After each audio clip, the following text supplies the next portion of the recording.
Hello friends, मु आज बनई सोया फ्राइड राइस।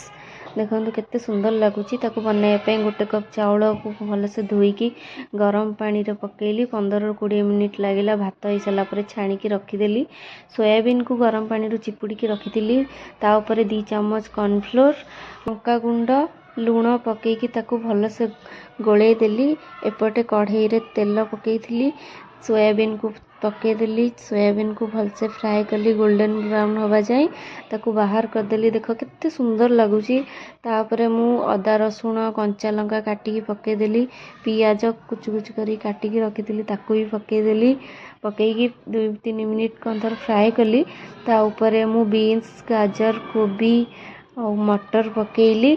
पकईकी 7-8 मिनिट ताकू फ्राए कला परे जहाँ भात को मु छाणिकी रखी ताकू पकईकी ता ऊपर लूण, black pepper, soya sauce and tomato sauce पकईकी भलसे गोलई देली। भात को टिके मु धीरे धीरे गोलाउची कहीं भांगी जीवार चांसेस बहुत अधिक अच्छी आ भांगी भी जीव।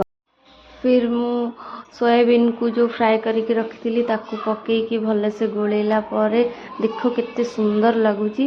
गोटे प्लेट रू बाहर करिकी ता ऊपर स्प्रिंग ओनियन काटिकी रखी ता ऊपर टिके गार्निश करदेली। आपण माने एमती गरम गरम फ्राइड राइस बनई खातु आ मो चैनल को सब्सक्राइब करंतु।